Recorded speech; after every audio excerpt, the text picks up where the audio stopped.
Get better. There isn't any of us that can't get better. So turn on this whole idea of personal development and personal growth. That was what my teacher shared with me that changed my life. Starting a few steps from here at that convention. I'm telling you, for things to get better, you got to get better. Don't ask for it to change out there. Ask for you to change here. Don't ask for a more favorable wind. We call that naive. Don't ask for better seed, better soil. This is the only planet you got. Just ask that you can get wiser and stronger and better and be able to take care of your own responsibilities. Get better. Learn how to handle the seasons better. Let's go through them. Just get better at handling the winters. You can't change the winter.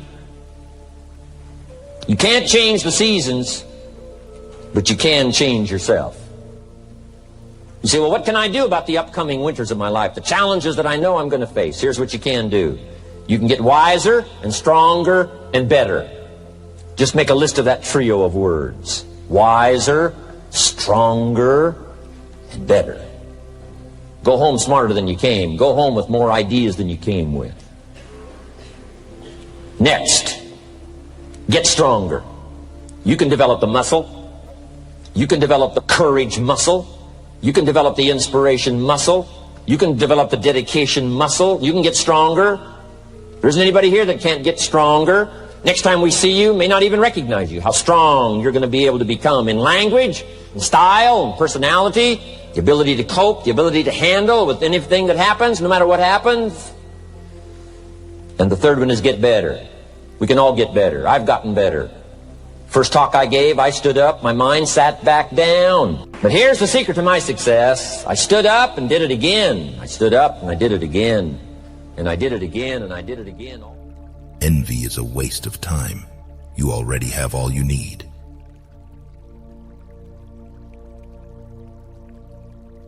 In any given moment, we have two options: to step forward into growth or step back into safety.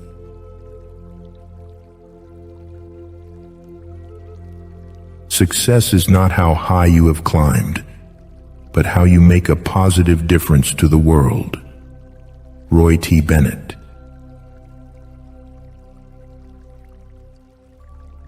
Do it now. Sometimes later becomes never.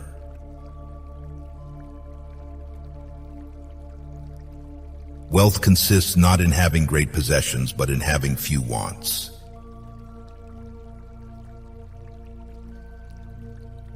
What you imagine and feel as true will become your reality.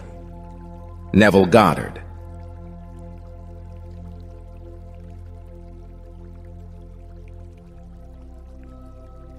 Against Epicurus. Even Epicurus perceives that we are by nature social, but having once placed our good in the husk, he is no longer able to say anything else. For on the other hand, he strongly maintains this, that we ought not to admire nor to accept anything which is detached from the nature of good, and he is right in maintaining this. How then are we suspicious if we have no natural affection to our children? Why do you advise the wise man not to bring up children? Why are you afraid that he may thus fall into trouble? For does he fall into trouble on account of the mouse which is nurtured in the house? What does he care if a little mouse in the house makes lamentation to him? But Epicurus knows that if once a child is born, it is no longer in our power not to love it nor care about it. For this reason, Epicurus says that a man who has any sense also does not engage in political matters, for he knows what a man must do who is engaged in such things. For indeed, if you intend to behave among men as you do among a swarm of flies, what hinders you? But Epicurus, who knows this, ventures to say that we should not bring up children. But a sheep does not desert its own offspring, nor yet a wolf. And shall a man desert his child? What do you mean? That we should be as silly as sheep, but not even do they desert their offspring, or as savage as wolves, but not even do wolves desert their young. Well, who would follow your advice if he saw his child weeping after falling on the ground? For my part, I think that Even if your mother and your father had been told by an oracle that you would say what you have said, they would not have cast you away.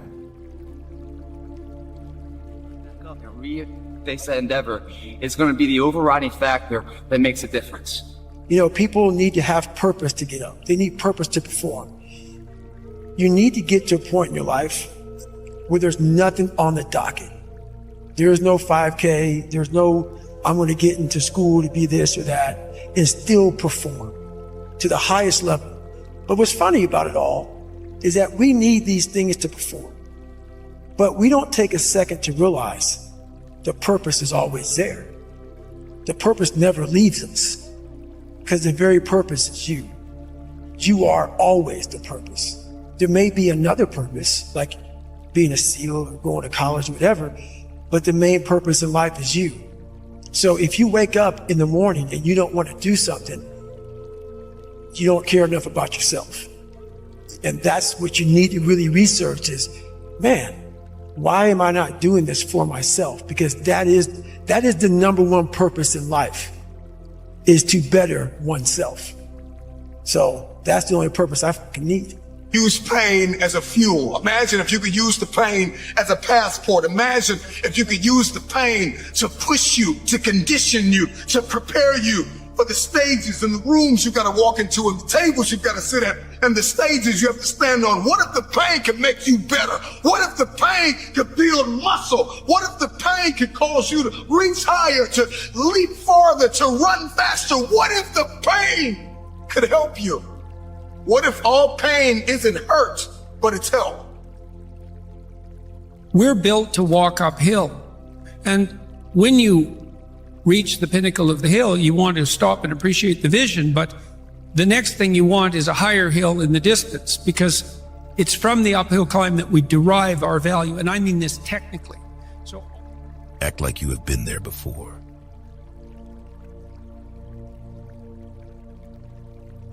Don't react. Cut them off silently.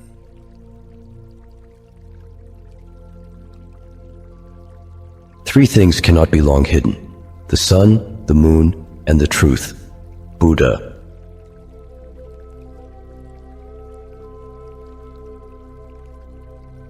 To live is to suffer. To survive is to find some meaning in the suffering.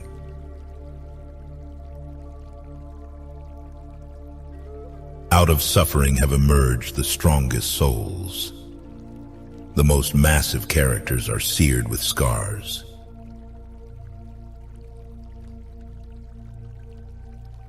It's a lie to think you're not good enough.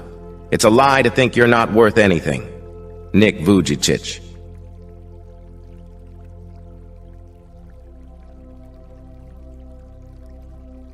When you have made this preparation and have practiced this discipline to distinguish that which belongs to another from that which is your own, the things which are subject to hindrance from those which are not, to consider the things free from hindrance to concern yourself, and those which are not free not to concern yourself, to keep your desire steadily fixed to the things which do concern yourself, and turned from the things which do not concern yourself, do you still fear any man?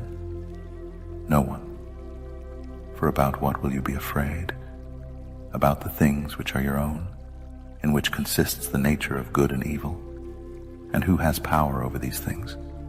Who can take them away? Who can impede them? No man can, no more than he can impede God.